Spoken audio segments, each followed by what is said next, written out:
嗨，欢迎大家回到 Gina TV。非常多同学会问我说，老师，我们也是都很努力的上班，但是啊，我们也都存不太到钱。那我想要有一个副业的话，美容里面有美睫、纹绣、美甲、护肤、按身体啊，什么都有。那我从哪一边下去做切入会比较好呢？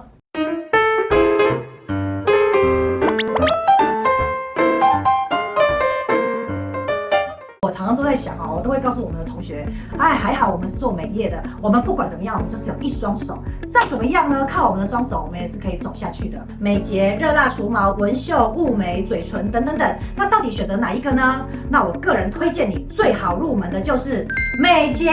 为什么副业是要选择美睫是比较容易的呢？那我们以下我就分析几点。第一个我们的美睫材料成本呢相对比较低。那我跟谁做比较呢？跟美甲，美甲永远都要买很多的材料，然后非常的贵，那你美容展的时候就会大失血之类的那像我们美睫的材料其实呢不会需要买到这么多东西，所以我们美睫呢在材料上面呢它成本其实是不会太高的。第二个呢就是我们做美睫的话，对环境的要求其实没有这么高。如果你可以做行动美睫，那就没有租场地的问题。那如果你只是弄一个小工作室，简单又温馨，也是很 OK 的。那这边要跟谁做相比呢？例如说我们如果跟热蜡除毛去做比较的话，热蜡除毛它的环境就会要求要再舒适一点，所以我个人觉得在做美睫的话呢，环境其实要求不会那么高，小小温馨的、干干净净的就 OK 了。第三个就是我们要找到新客的几率呢是会比较高的。那举例来说呢，如果你还是个新手或者是你刚开始做以这个为副业的话，你是不是势必要做很多人、练很多人，然后慢慢把你的口碑扩散出去？那这个过程呢，就有很多人会觉得说你是不是真的需要很有经验？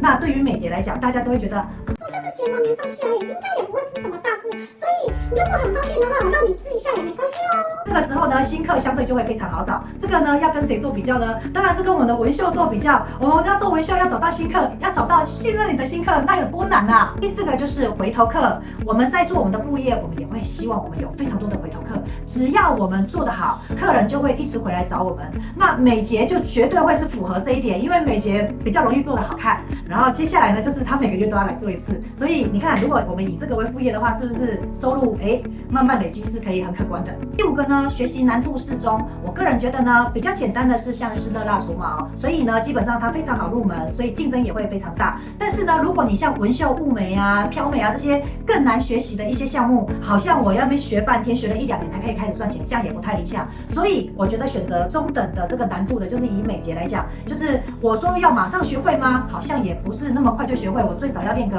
1-2个月左右。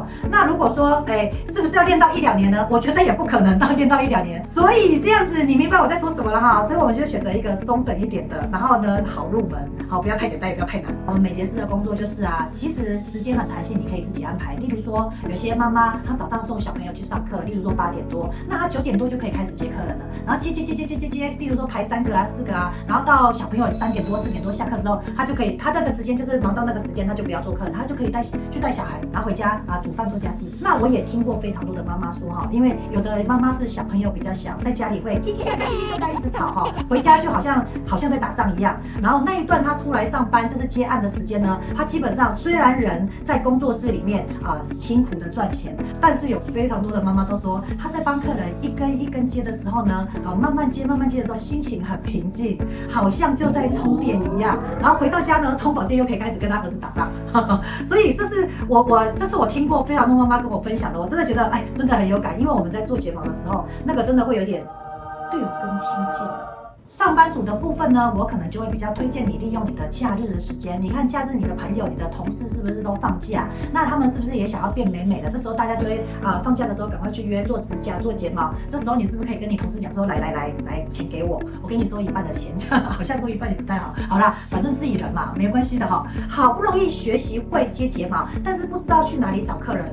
各位同学，我们真的来学习接睫毛，但是你也要把你以前所学的都要运用上。例如说，如果你是个业务人员，这时候你就要把你所学的好好的拉拢客人，独立面对，然后帮客人服务的这个能力就要把它拿出来。那如果你没有这一项能力的话，也没有关系。那我们呢，好好的把网络行销给做好，因为网络行销真的很重要。在你睡觉的时候，他就在帮你找客人了。那你就问我说，老师，我可以做什么网络行销？那不外乎当然就是 FB IG 你要适当的呢拍下你的作品，然后写一些小故事，这样就会打动一些被你故事感动的人。好，那我们长期累积这样做的话，一定会有效果。所以学习接睫毛也要学习做行销，那我们是多方面的学习，那对你的主业我觉得也是会有帮助的。我们在白天的工作的时候，我们就是一个员工，一个员工就是只会有员工的思想。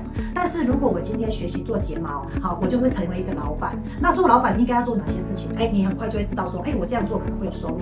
那接下来呢，你的这个心灵就会有成长嘛，因为你不再只是员工，你又是一个老板。我们做这个自己成为老板，那我们呢一定要学习怎么去独立面对客人。好，这个基本的还是要认真学习一下。但是啊，你在学习的这个过程当中，不会有一个臭老板在后面指责你，所以你可以轻松的学习怎么当一个老板。我觉得这是一个非常好的事情。不善言辞，如果你要以美睫来做副业，这样是不行的。我们要学习，但是我觉得不会很难，所以大家都可以做得到的。最后一个问题，也就是最多同学会问的，美睫店大街小巷都有，老师我现在进来还赚得到钱吗？我个人觉得这个市场大家都会问说是不是真的很饱和？可是各位同学，我想要反问你们的是，我们全台湾除了台积电很爽很赚钱以外，哪一个行业不竞争不饱和的？我觉得好像没有吧。像是我常常看的一些健身教练，我觉得他们也是抢学生抢得很凶啊。我看那个 YouTube， 我最近也很喜欢看那个什么，例如说营养师啊，我看他们更竞争，真的是各行各业都很竞争啊。好，那我其实真的觉得我们美睫业到底饱不饱和？我个人觉得其实真的还好我觉得真正能做出自己特色的人其实还是不多。那比较多人还是就是土法炼钢就是只是单纯为了做而做，为了赚钱而做的。我觉得真正走出特色的人不多。虽然你要跟我讲说，老师其实我也是想要为了做而做，我根本就不想动脑。OK， 我觉得真的饱和度其实是真的还好的，只要但凡你有一点点想要创新，我觉得你的客人一定会比别人多。这样好，所以这个环境没有不饱和的，但是再怎么饱和，都有人可以赚到钱。你看这个世界一直在改变，这个世界进步的这么快。如果你是做工厂的，你东西要卖到美国去，你还要扣这么多的关税。那如果你是办公室的专业人士的话，你看这个 AI 时代的来临，对你不会造成任何威胁吗？我看有很多专业人士可能真的都快要失业了。没有靠技能，我觉得我好像直销。